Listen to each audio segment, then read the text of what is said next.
Ayan po, good, good evening po, magandang gabi or magandang araw po sa lahat ng ngayon po ay nanonood sa platform na ito.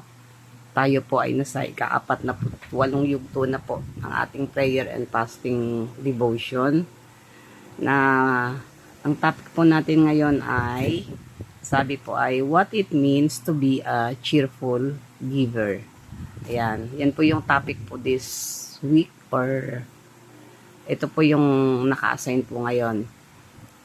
Ulitin ko po, magandang gabi po sa lahat at maraming salamat po sa Panginoon na ako po ay binigyan mo din ng pagkakataon na makapag-share po at nagpapasalamat po ako na patuloy na nahahayag po ang salita ng Diyos.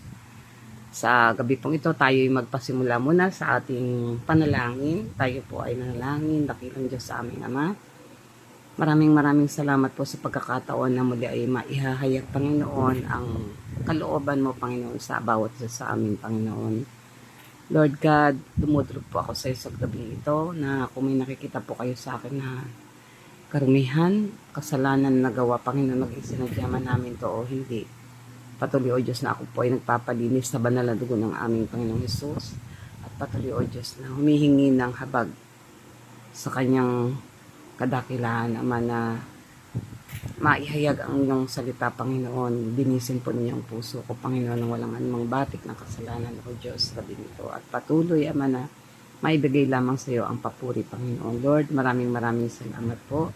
Salamat po sa katapatan mo sa aming mga buhay, Panginoon, sa kabutihan mo na wala pong hanggan. Maraming salamat, Ama, na sa kabila ng aming mga kahinaan ay nananatili yung pag-ibig mo. Salamat po, Diyos. Salamat po. Gabayan po niyo kami sa aming gawain ngayong gabing ito at nawa po sa lahat po ng mga nakikinig or nanonood ay tunay nga po na maging kalakasan po namin ito. Salamat po, Ama, sa pangalan ni Jesus. Amen. Yan po. Ako po ay babasa mula po sa aklat po ng ikalawang Korinto po 9, mula po sa chapter verse 6. Ayan po. Verse 6 po hanggang 9. Basahin ko po. Sabi po rito, tandaan ninyo ito, ang naghahasik ng kakaunti ay mag-aani ng kakaunti at ang naghahasik naman ng marami ay mag-aani ng marami. Ang bawat isa ay dapat magbigay ayon sa sariling pasya, maluwag sa loob at di napipilitan lamang, sapagat ang ibig ng Diyos ay kusang pagkakaloob. Magagawa ng Diyos na sa pasaganain kayo sa lahat ng bagay, higit pa sa inyong pangangailangan, upang may magamit kayo sa pagkakawang gawa. Gaya nga ng sinasabi ng kasulatan, siya'y namumudmud sa mga dukha, walang hanggan ang kanyang kabutihan. Praise God po. Ito po yung pinili ko pong verse na una po kagad ito yung pumasok sa isip ko nung nakita ko po na may schedule po ako. At salamat po sa Panginoon dahil po patuloy pong nahayag po ang kalooban ng Panginoon. Sabi nga po, yung pagbibigay po ay hindi pinipilit, hindi po siya obligasyon, hindi obligasyon, kundi ito po ay kusang loob. Kusang loob, ibig po sabihin, walang nag-utos sa'yo, kundi yung nag-uudyok po ay ang Diyos mismo. Kasi po, sabi nga, kung sinasabi po natin na iniibig po natin ng Diyos, pero hindi po natin maibig yung ating kapwa, sabi po, sinungaling nga po tayo, di ba? Kaya po yung pagbibigay kasama po dito sa pag-ibig po natin sa Diyos yan eh. Hindi lamang po dahil nagbibigay tayo sa church, hindi po yun. Kundi dahil po yung i-extend po natin yung ating pagiging giver, hindi lamang doon sa nasa loob ng church, hindi lamang sa church, kundi sa mga tao po doon sa kapaligiran natin na nakikita po natin na nangangailangan po ng pag-abot ng kamay ng Diyos. Hindi po para ibigay po sa sarili natin yung karangalan, kasi ho baka mamaya punta po sa atin, nakakatakot po yun. Kinakailangan po kapag po tayo ay nagbibigay or tumutulong, kinakailangan po lahat po ng glory ay napupunta po sa Panginoon. Sabi po ay ang bawat isa dapat magbigay ayon sa sariling pasya, maluwag sa loob at di napipilitan, sapagkat ang ibig ng Diyos ay kusang pagkakaloob. Yun po. Ako po, sa experience ko po mula nung, kahit hindi pa po ako noon Kristiyano, ang isa pong nakita kong heart na ibinigay ng Diyos sa akin ay, yun pong heart na talaga pong mababa yung mababang loob po ako. Lalo na po dun sa mga, sabi nga dumadanas po ng hirap. Dahil dinaanan po namin yun, dinaanan po ng aking pamilya kung gaano po kahirap talaga yung buhay na para po manghiram kayo ng pera sa ibang tao ay napakahirap pong magbukas ng bibig kasi hiyang-hiya tayo, hiyang-hiya kami. Lalo na po ako, ang hirap po magbukas ng bibig para magsabing hihiram ako ng pera. Kasi parang tingin mo sa sarili mo, ang liit-liit mo. Yun yung nararamdaman ko noon. Kaya nung sabi ko nga doon sa mga naranasan ko po, share ko lang po yun na dumating po ako dun sa point na nagkakasakit ako tapos meron akong utang. Sabi ko sa Lord, wag mo po muna akong kukunin, Lord, kasi meron pa po akong utang. Ayoko po na pag dinungawan ako ng inutahan ko sabihin, ayan, hindi kasi marunong magbayad ng utang. Talaga pong sabi ko sa Panginoon, Lord, wag mo po akong kukunin ng may utang po ako kasi po ayoko pong madala yung galit sa akin ng tao doon sa libingan. At salamat po sa Panginoon talaga. Sobrang pong thankful ako sa Lord. Sobrang grateful kasi dumating po yung time talaga na yun na inirelease po ako ng Diyos sa utang. Kasi talagang hindi ko po yata kaya na mamatay ng may utang. Ganun. Talaga pong ayoko masira yung pagkatao ko dahil lamang nangutang ako at hindi ako nagbayad. Yun po talaga yung naging sa buhay ko. At kahit naman po dati pa, hindi po sa dahil nga po sabi ko nga, iba yung heart na ibinigay ng Diyos sa akin. Hindi ko po kayang tumiis ng tao na nangangailangan and then kahit may pera ko sasabihin kong wala. Hindi talaga. Hindi ko po kaya lalo na po kapag yung dahilan ay na po buhay. Yung mga may karamdaman. Hindi ko po talaga kayang gawin na tiisin. Kasi nga po naranasan ko dati na pag may sakit po yung mga anak ko, kapit ako sa patalim, 5-6 kapit para lang po mapagamot yung mga anak ko. Naranasan ko yung hirap na tumaan sa ganong pagkakataon. Yung parang pulubin ang hihingi ka ng awa na kahit sabihin po nating utang yon, para ka pa rin pulubin ang hihingi ka po ng awa na pahiramin ka. Yun po yun talagang sabi ko, ang hirap pala ng ganong kalagayan. At kaya po nung ang Diyos ay ibinless po ako, binless kami ng pamilya, binless po ako ng mga anak na mababait, at ibinless din po ang mga anak ko ng Diyos na makatulong.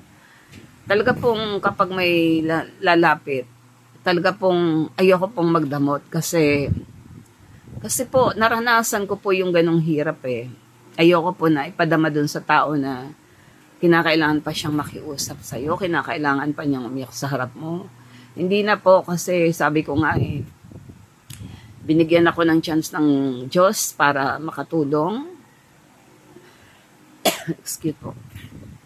So, kinakailangan pong tumulong. At kung minsan nga po naaabuso na, minsan yung pag-aabot nyo ng kamay sa mga tao, ay naaabuso kasi nga po, inilalapit nyo sila sa Panginoon, inililid nyo, kasi nga po, ang pagtulong ay hindi dapat para sa sarili, kundi ilid po natin sila sa Panginoon na talaga pong wala naman tayong maibibigay kung hindi po tayo ibibless ng Diyos para makatulong din. Bakit po tayo binibless ng Panginoon? Kasi po kaya tayo ginagawan daluyan ng Diyos ng Kasi alam ng Diyos yung puso natin na gusto din po nating tumulong.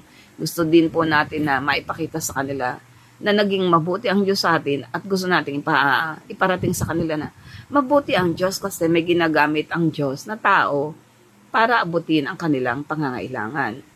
Ito po lagi yung sinasabi ko pag nag-aabot po ako ng tulong na pag nagpapasalamat, huwag sa akin. Sa Panginoon ka magpasalamat kasi kahit gusto ko, kung hindi ako ibibless ng Lord ng itutulong, wala. Hindi ako makakatulong. Kaya sa Lord kayo magpapasalamat. At ang isa nga lang pinakakiusap po sa kanila,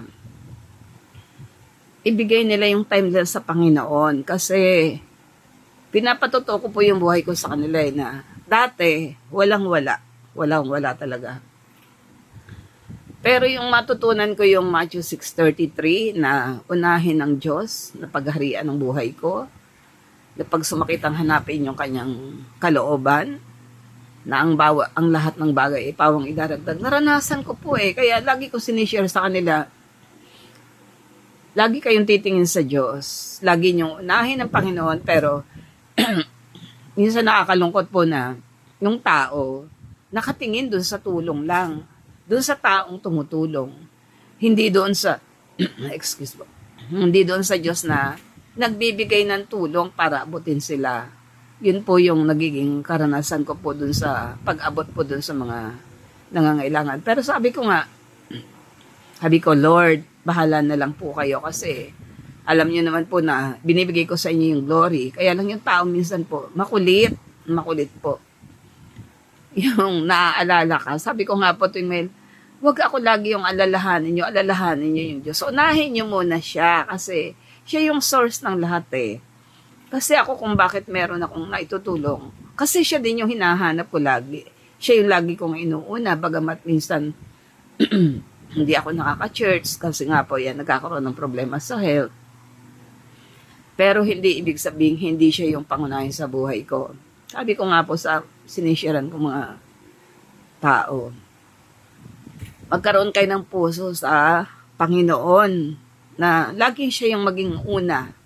Hindi yung tao na iniisip mong tutulong sa'yo. Kasi, sabi ko kami, instrument lang kami ni Lord.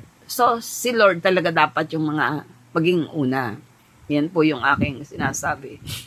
Sa pagtulong po kasi, mas masarap tumulong kaysa doon sa yung kayo po yung nakikiusap na humingi ng tulong. Mas masarap po yung pakiramdam na binibigyan ka ng Diyos ng pagkakataon na ma-extend yung kabutihan ng Panginoon sa kanila. Para sila man ay magpuri sa Panginoon. Kasi yan po talaga yung yan po talaga yung layunin ng Diyos diyan Kahit po dun sa Lucas 16, nabasa ko rin po sa Lucas 16. Sabi nga po dun sa Lucas 16 sabi gamitin nga daw po sabi dun sa basahin ko lang po yung Lucas 16. Nakalagay po dito, at nagpatuloy si Jesus ng pagsasalita, kahit sinasabi ko sa inyo, gamitin ninyo sa pakikipagkaibigan ang kayamanan ng sanlibutan ito. Maubos man ito'y may tatanggap naman sa inyo sa tahanang walang hanggan. Kaya po, di ho ba yung bang, kapag binibless po tayo ng Panginoon, kinakailangan daw po gamitin po natin sa pakikipagkapwa. Gamitin po natin yung mga binibigay ng Diyos sa atin para umabot ng kaluluwa. Sabi nga po ni Brother Ray, pagka nag-ano ka ng mag-aakay ka ng kaluluwa, kailangan talaga may pain tayo. Ang unang pain po ay yun ding blessing na binibigay ng Diyos sa atin. Una po yung kalakasan, pangalawa po yung mga resources na isinishare natin. Kasi po, ang tao po, ang kauna-unang nila yung pangangailangan. So, kung meron naman po, bakit nga hindi? At the same time po, habang tumutulong po tayo ng material na bagay, ay sinishare din po natin yung spiritual na bagay na makakatulong po sa kanila na magkaroon ng pag-asa na hindi nakabase lamang sa kung ano yung meron ngayong araw na ito, kundi yung pag-asa doon pa sa hinaharap na although mahirap ang buhay, lalo sa mga panahong ito. Pero kung may Diyos, sabi ko nga doon sa mga anak ko, sabi ko, lagi kayong manatili sa Panginoon sapagkat kapag tayo ay may Diyos, lahat ay mayroon na. Hindi ka na pagkukulangin ng Panginoon. Kasi alam natin siya yung source siya yung source ng buhay. At siya rin yung source ng ikabubuhay. Hindi pa babayaan ng Diyos yung mga anak niya na walang inaasahan kundi siya. Ito po ay patutuo ko sapagkat dinaanan po namin talaga yung mga bagay na sobrang hirap na unti-unti ay binago ng Panginoon. Pag nilingon mo yung nakaraan, hindi mo alam kung paano nangyari. Hindi mo alam kung nung panahon na yun ay may darating pa bang magandang araw, magandang kinabukasan. Hindi. Pero dahil nagtiwala tayo sa Panginoon, nag-focus sa Panginoon, nakita ko po yung pagkilos ng Diyos sa buhay ko, sa buhay po ng pamilya ko. At ito po ay patuloy na humahamon po hindi lamang sa akin, kundi sa ating lahat na, sabi nga, maging cheerful giver tayo. Kasi yan ang titingnan ng Diyos sa atin, yung heart natin. Ano yung laman? Tayo ba yung Kristiyano lang sa nguso na nakasiper nakasiper na yung bulsa, nakasiper pa yung balat, ganyan. Hindi po tayo ganun ninanais ng Panginoon. Ang nais ng Panginoon ay maging cheerful giver po tayo para po marami pong kaluluwa yung ating madala sa harapan ng Panginoon. Yun po yung layunin ng Diyos nung tawagin niya tayo, hindi lamang pagpalain, kundi maging pagpapala din po sa iba. Sa totoo po, pagka nga po natutuwa ko sa Lord talaga eh. One time, nagkukwento ko nga kay Gina, hindi ko alam kung bakit ako hindi ako naubusan ng pera. Sabi ko gano'n. Hindi ko alam kung ba't hindi naubusan ng pera. Kasi kinuwenta ko po nung yung mga itinulong ko ng wala pa pong 2 linggo eh. Ang laki po ng lumabas na pera. Pero kasi po pag tumutulong po ako, sinasabi ko sa Lord. Kasi wala naman akong hanap buhay. Kumbaga, binibigyan-bigyan lang ako ng mga anak ko. Ayan. Pero natutuwa po kasi ko dahil sabi ko parang hindi ko maubos maisip na ang daming natulungan, ang dami. At hindi lang humaliit na tulong. Kasi po kahit yung mga kamag-anak namin sa Cebu humingi ng tulong dahil may mga na-hospital, ganyan. Pero sabi ko nga kay Gina, hindi ko alam kung bakit hindi naubos yung pera ko, hindi naubos yung budget ko. Kasi doon ko lamang po yun ibinabawas eh. Doon ko lamang po binabawas sa mga binibigay ng anak ko na tsaka yung binibigyan ako ng para sa akin ng anak ko, pambili ng gamot. Sabi ko nga, pagka tinitingnan ko yung mga nangyayari sa buhay ko, sabi ko, Lord, grabe ka talaga, Lord. Grabe ka talaga. Talaga pong, hindi ko maubos maisip kung bakit doon nung kinukwenta ko kung gaano pa kalaki yung lumabas na pera, ay umabot pa rin po sa payday na meron akong pera. Kaya, salamat po sa Panginoon talaga. Sinishare ko lamang po ito sa inyo para nakita nyo kung gaano po ka-gracious ang ating Lord.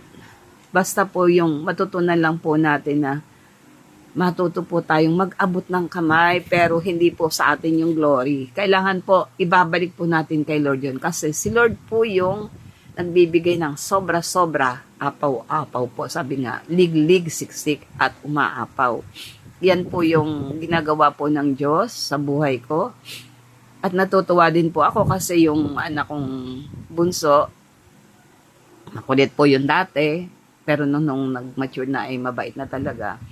Nahahawa po siya sa akin ng pagbibigay kasi po, nung nakaraan sabi niya, Nay, sino-sino yung mga dapat na tulungan, yung mga bata na walang pambili ng gamit, ayan. Tapos po, namili po yan. Nagpunta ng Divisoria, namili ng mga bag, namili ng mga damit. Sinabi ko kung sino-sino, kung ano-ano yung mga sizes. Pati school supplies po. Hindi ko po pinagmamalaki ang anak ko, kundi nagpapasalamat po ako sa Diyos kasi sa isang magulang, yung makita mo yung anak mo na lumalakad siya doon sa nakikita niyang pagsunod natin sa Panginoon ay isang napakalaking blessing kasi nakikita nyo na yung kondisyon ng heart niya ay nasa tamang alignment. Kaya po talagang sobra po ako nagpapasalamat sa Panginoon na bagamat minsan yung mga tinutulungan, ang kukulit, alam niyo yung invite kayo ng invite sa church, magsipag-church kayo, si God yung ating source ng buhay, siya yung lakas natin. Pero mga yung sasagot lang ng opo nanay, pero pag hinintay sa church, wala, ganun. Nakakalungkot po, pero sabi ko nga, si God, in His own time, alam ko po na gagawin niya yung mga dapat gawin. Doon sa mga tao na sabi nga hanggang ngayon ay ayaw ibukas ng wholeheartedly yung kanilang puso sa Panginoon. Ayaw ipagkatiwala ng buong buo yung buhay sa Panginoon. Samantalang yung Diyos ay hindi nagsasawang umabot sa kanila. Siyempre may mga anak po ang Diyos na ginagamit para abutin sila, para ipakita na mabuti ang Diyos. Pero sila na ini-invite, mag-a-attend lang minsan, mas madalas yung hindi. Kaya nga, sa paglilingkod po sa Panginoon, hindi ka lamang po nalulungkot na marami pa rin pong tao yung inihahayag na si Lord, pero nagpapatuloy po sila dun sa katigasan ng puso nila. Ginagawa po nila yung gusto nila, pero pagkatapos ay babalik na naman at dadaing na naman. Sabi ko nga, kailan ba kayo matututo? Kailan ba kayo matututong hanapin yung source ng buhay? At si Diyos, si God yun, si Lord yun, hindi ako. Hindi ako. Kasi sabi ko, ako, very limited yung kaya kong gawin na tulong. Pero kung matututunan nyo na hanapin kung sino yung source ng buhay, yung buhay mismo po, buhay, nandiyan ang lahat, meron ng lahat. Hindi ka na, although hindi ko sinasabing lahat ay magiging kagaya ko. Iba-iba ho yung, yung grade ng, ng Diyos sa atin. Iba-iba yung level, iba-iba. Pero kung matututunan po talaga ng tao yung magtiwala sa Panginoon, sabi nga, hanapin siya at paghariin siya sa buhay natin, hindi po tayo gaano mag-struggle. Kasi natatandaan ko po nung bago pa lang po kaming mananampalataya, nagkakatawanan po kami pagka pupunta po kami ng church. Alam namin na uuwi kami na ang pagkain lang po namin ay yung tira ng gabi. Pag uwi namin, syempre alam namin yun lang ang dadatnan namin kasi wala po Noong mga panahon ay medyo hirap yung trabaho ng asawa ko. Walang ganong kontrata yung kanilang amo. Medyo hirap. Pero isang bagay na pinatutunayan palagi ng Diyos na basta yung magtiwala po tayo para tayong bata. Sabi ko, tawanan kami pagdating, syempre, alam namin ang laman ng kaldero, yung tira ng gabi. At alam namin na kung ano lang yung ulam na daratan namin, kung ano lang yung tira ng gabi na kaya, nung hapunan namin, yun lang yun. Pero isa pong bagay na nagpapatatag po sa aming pananampalataya, nagpatatag sa aming pananampalataya ay naging masaya pa rin po kami at natatawa po kami dahil hindi pa po kami nag-uumpisang kumain, ay may dumating na isang ka-sister din na tuwan-tuwa siya. Dala-dala niya yung hiniram niyang dati sa akin na matagal na hindi ko naman inasahan kasi hirap na hirap din po sa buhay. Hindi ko talaga inasahan. Dumating, tuwan-tuwa siya. Sabi niya, Sister Nani, babayaran na kita. Sabi ganon. Tsaka may dala ako sa'yo, meron akong bangus na dala. Natuwa po ako, napalukso ako sa tuwa kasi ang laki-laki po ng bangus na dala niya. Tapos dala niya yung perang hiniram niya sa akin ng matagal na hindi ko na inasahan. Ganon po kabuti ang Panginoon. Sabi na alala daw po niya ako kasi may natinan daw po siyang handaan. Tapos ang dami daw po nung bangus. Nanghingi daw po siya, naalala daw po niya ako. Sabi ko, ang galing ng Diyos talaga. Talagang kaya niyang isustain yung kanyang mga anak. Kaya talaga pong matuto lamang po tayong unahin po ang Panginoon. Unahin. At kapag may pagkakataong tumulong. Kasi po, ito yung gusto ng Panginoon, yung mag-ibigan po. Mag-ibigan. Hindi lamang yung mga taong kaibig-ibig. Madalas po maraming taong nakakainis kasi nga po yung gano'n, yung mga tipong makukulit. Yung tinuturuan nyo na, inaakay nyo na. Patuloy na lumidiko, alam nyo po yun. Naalala ko po tuloy si Christ dun sa, dun sa mga tupa na nawawala yung isa at hinanap niya. Sabi ko, napakatyaga ng Panginoon para hanapin tayo isa-isa, para ilid tayo dun sa landas na gusto ng Panginoon, para makita natin kung sino yung nagbe-bless sa atin, kung sino yung nagnanais na abutin tayo sa lahat ng ating pangangailangan. At yun po ang ating Panginoon. Gamitin po natin yung mga resources, mga pagpapalang binibigay sa atin ng Panginoon at higit sa lahat. Sabi nga, kung hindi mo iniibig ang Diyos, kahit magbigay ka, wala pong sense yun. Kinakailangan po yung motivation natin ay kaya po tayo tumutulong ay dahil po iniibig po natin ng Diyos kasi natutuwa po or nagagalak ang Diyos sa mga may puso po na nagbibigay ng may kagalakan dahil po iyon ay sa Panginoon. Hindi po dahil po sa sarili. Kasi po pag sarili na ay hindi na po maganda yan. Yabang na po yan, tsaka inaagaw na po natin yung glory para sa Panginoon. Kaya po, salamat po sa Panginoon na nagkaroon po ako ng chance para i-share yung kabutihan po ng Panginoon. At sana po tayo ay patuloy din na magtiwala sa Diyos. Alam po sa mga mature na, alam po natin na yun po yung susi ng buhay, ng ating lakas, at ng lahat ng meron tayo. Kaya salamat po sa gabing ito na muli po ay nahayag ang kalooban ng Diyos. Tayo po ay manalangin. Dakilang Diyos, marami pong salamat, Ama, sa pagkakataon na binigay mo upang ma-share ang kabutihan mo, Panginoon. Lord God, patuloy, O Diyos, na binibigay ko po sa iyo ang lahat ng kaluwalhatian. Nawa po ang mga anak mo ay patuloy na magamit, Panginoon, para sa ikalalawak, Panginoon, ng iyong kaharian, Panginoon. Patuloy na pagpalain mo ang bawat isa, Panginoon, ng kalakasan at ng lahat ng pangangailangan nila, Panginoon. Datagan mo po ang aming mga pananampalataya, dakilang Diyos, upang kami man po, Panginoon, ay magliwanag sa mundong madilim, Panginoon. Lalo na sa panahong ito na batbat po ng kahirapan ng bansang Pilipinas, Panginoon. Talamak po ang corruption, O God, sa aming gobyerno, Ama. Wala po kaming ibang dadaingan kundi Ikaw. Ikaw po yung pwedeng magpabago ng buhay ng mga taong nanunungkulan sa aming bansa, Ama. Kilusin po ninyo ang kanilang mga puso at isipan. Baguhin po ninyo, Panginoon. Mahabag po kayo, Panginoon, sa mga taong ito at mahabag po kayo sa bansang Pilipinas, O God. Ama, ilantod po ninyo sila, Panginoon. Bigyan mo po sila ng kahihiyan na huwag na pong gawin mga bagay na ito, Diyos. At hinihingi ko po, Ama, na magluklok po kayo ng mga tao na may pagtitiwala, pagkilala sa iyo, ang pagkatakot sa iyo, Ama, na gumawa ng mabuti, Panginoon, para sa bansang Pilipinas. At gayon din po, Ama, patuloy na ingatan mo ang bansang Pilipinas, Ama, laban po sa pananakop po ng mga China, Panginoon. Lord, ang bansang Pilipinas ay sa iyo, Panginoon. Narito ang mga anak mo. Protektahan po ninyo ang bansang ito. Alang-alang po sa mga anak mo, Panginoon. Lord, ikaw lamang po yung aming inaasahan, Panginoon Diyos. At patuloy na i-bless mo po ang aming tagapanguna, Panginoon, si Bishop, Panginoon Alvin. Gayon din po ang aming mga kapastoran, Panginoon, sa Pastora Be, Pastora Tess, Panginoon. Pastor Alan, Lord Jesus. Pastor Eddie, Panginoon, Pastor Ferdy, O Diyos, Pastora Anching, Panginoon, Pastor Kevin, Pastor Migs, Panginoon, at Deo, Pastor Rolly, Panginoon. Lord, kilala mo po silang lahat, Panginoon, Pastora Cora, Panginoon, ang mga katulong mo, Panginoon, mga katuwang mo sa gawain.